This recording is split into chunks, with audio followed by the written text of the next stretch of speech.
savoir une chose. Certaines personnes, quand on va vous dire les zombies, ils vont automatiquement penser à Haïti, aux Haïtiens.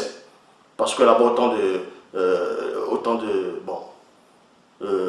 par rapport à la zombification, le vaudou, le vaudouisme, d'autres disent que ils vont dire que c'est de la sorcellerie, d'autres diront que c'est une religion, d'autres diront que c'est la religion des ancêtres, d'autres diront que le vaudou même c'est un esprit. Il y a beaucoup de théories qui tournent autour. Mais le point central dans le vaudouisme ou en Haïti, on parle beaucoup de la zombification. D'abord, j'avais déjà dans le passé fait une vidéo sur le mécanisme vibratoire de la zombification. C'est quoi un zombie? D'abord, pour commencer, un zombie, premièrement, c'est pas un revenant. C'est pas un revenant. Donc, vous devez sortir de l'anti-vérité.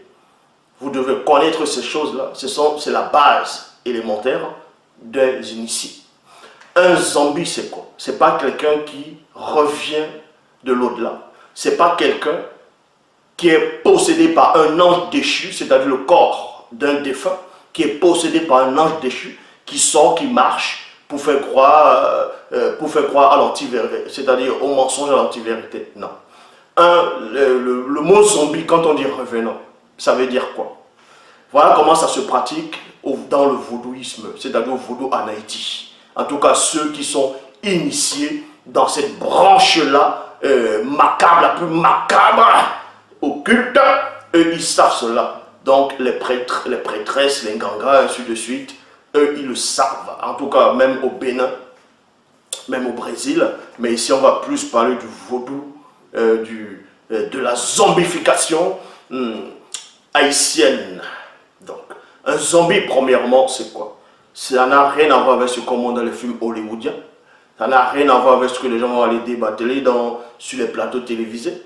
Un vrai zombie, c'est quoi? C'est quelqu'un, au départ, il est là, normal. On va en gros, il y a des gens qu'on va appeler peut-être des sorciers ou des guérisseurs, ainsi de suite. Certaines personnes qui ont de la science médicinale et aussi de la science occulte. Voilà comment ils vont zombifier quelqu'un.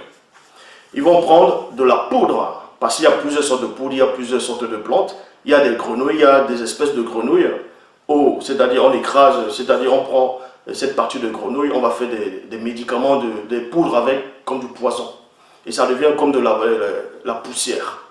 Et quand on te souffle sur le visage avec, ça entre dans ta peau et ça va infecter tes cellules, ainsi de suite.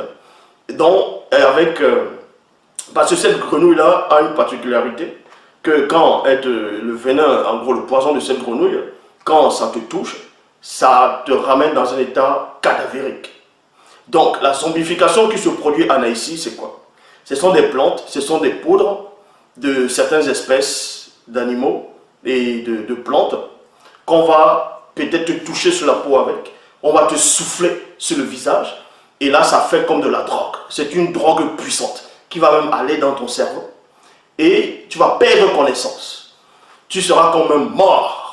Les battements de ton cœur, on ne va même plus trop le ressentir. C'est pour ça que quand on amène ces genre de personnes à l'hôpital, on va croire qu'elles sont mortes. Le battement de cœur, on n'entend plus. Parce qu'il y a des grenouilles qui arrivent à faire cela. Il y a des grenouilles qui arrivent à faire cela. Il y a ça dans la nature. Donc, on va le déclarer cliniquement mort.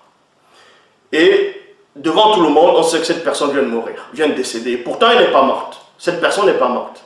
Donc, l'âme ne s'est pas détachée. Vous voyez, le cordon d'argent n'a pas été vu. Le cordon d'argent ne s'est pas coupé. Donc, cette personne n'est pas sortie de son corps. Cette personne n'est pas allée dans l'au-delà. Cette personne, elle est vivante. Son esprit et son âme est toujours contenu dans la dimension visible et non visible. Mais toujours est-il que quand on t'injecte, c'est-à-dire quand on te souffle cette poudre-là, tu vas l'absorber, tu vas respirer. D'abord, premièrement, c'est une drogue puissante qui va te paralyser, qui va t'immobiliser et qui va avoir des effets négatifs dans ton cerveau, qui va embrouiller tes cellules, tes neurones. Et là, ça va les affaiblir, ça va une sorte de possession, si vous voulez. C'est ça qu'on commence par rapport à la zombification. Et quand cette personne entre dans cet état de coma prolongé, profond, ou, comme je dis, les appareils, ne pourront pas détecter les mouvements, les pouls, les mouvements de ton cœur, ainsi de suite. On va te déclarer cliniquement mort. Et ensuite, on va mettre le coton dans tes narines, ils vont faire des cérémonies devant, devant la ville, devant le peuple, à la vue de tout le monde, de tous. On va dire, ouais, cette personne, elle est morte. 3 jours après, donc, on va mettre le corps dans une boîte en fonction des lieux. On peut mettre le corps dans une boîte, on enterre le corps, vous voyez, on va enterrer le corps, mais pas, vous allez voir qu'ils ne vont pas trop creuser. Ils savent ce qu'ils vont faire. Donc, on va te mettre dans une boîte, on va enterrer devant tout le monde. Au bout de 3 jours, vous voyez, le poison, c'est-à-dire cette poudre-là, que pas forcément les gangas, ils ont le nom là-bas, là, dans le voodoo haïtien. Cette poudre-là, on va te faire absorber, que ce soit par la peau, que ce soit par la voie de respiration, ainsi de suite. Quand on va au bout de 3 jours, vous voyez, c'est comme si l'anesthésie commence à perdre de son efficacité. Ça commence à descendre, et cette personne reprend, vous voyez, cette personne revient au fur et à mesure. Cette personne revient. Mais sauf que ça fait beaucoup de dommages dans le cerveau de la victime. Quand je dis victime, ce n'est pas quelqu'un qui est mort. Donc, ça fait beaucoup de dommages dans le cerveau, dans la conscience de la personne, puisque c'est une drogue puissante qui agit rapidement, plus que même l'iboga, certaines drogues dures. Et quand cette personne va revenir, cette personne sera dans un état second. C'est toujours la même personne. Donc le fait de sortir maintenant, donc c'est ceux qui l'ont fait avaler, ceux-là qui l'ont mis cette poudre-là, qui l'ont rendu dans cet état de zombification. En gros, un zombie, c'est quoi? C'est un esclave. C'est quelqu'un à peu près comme s'il n'avait plus de volonté. Donc, ces mêmes personnes vont venir déterrer, parce qu'ils savent en quel moment cette drogue-là n'aura plus d'effet sur les victimes. Et c'est là ils vont venir déterrer le soir. Et cette personne va se lever, il va marcher à peu près comme dans le... Il sera dans un état second, il sera embrouillé. Tu vas l'appeler, il ne va même pas se retourner, parce que son cerveau est déjà endommagé. Ses neurones sont déjà endommagés. Et c'est ces genres de personnes qui vont utiliser pour les envoyer dans les champs de coton, les champs de canne à sucre. Ils vont travailler, ils n'auront pas de salaire, puisqu'ils sont dans un état second. Et la famille de soi-disant défunts, quand ils vont voir ces gens, ils vont dire, tiens, je l'ai vu. Peut-être je l'ai vu dans une autre ville, je l'ai vu dans un autre village, je l'ai vu dans un autre arrondissement. Tiens, je l'ai appelé, il n'écoute pas, il n'entend pas. Parce qu'il est déjà lobotomisé, il est déjà zombifié. Il est déjà zombifié. Vous voyez, c'est ça même le vrai sens de la zombification. Il est déjà zombifié. Mais il n'était pas mort. Il était sur anesthésie, il était sur des drogues dures. Est-ce que vous comprenez?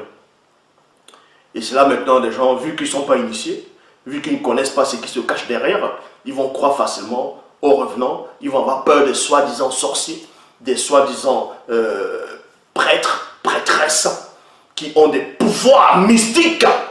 Et pourtant, nous savons que cela, c'est faux.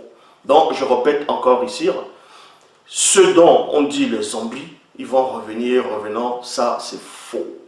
C'est des gens qui n'ont pas connu la mort. Comme je dis, c'est des gens qu'on a manipulé le cerveau. C'est des gens qu'on a, les cellules, les neurones, tout ça, ont été touchés, vraiment endommagés. Et bien, ces gens, on peut néanmoins les guérir. On peut néanmoins les guérir. La zombification, c'est-à-dire les zombies tels qu'on vous le représente, tels qu'on vous présente, est faux, ça n'existe pas. Les revenants ne reviennent pas à la vie. Donc, on va expliquer cela. Je sais qu'il y a beaucoup de personnes qui vont dire qu'ils ont déjà vu les fantômes, ils ont vu les grands-mères qui étaient mortes, ils ont vu les frères, les pères, ainsi de suite, que d'autres viennent les parler dans des rêves. On va expliquer ces choses-là. Toutes choses peuvent être expliquées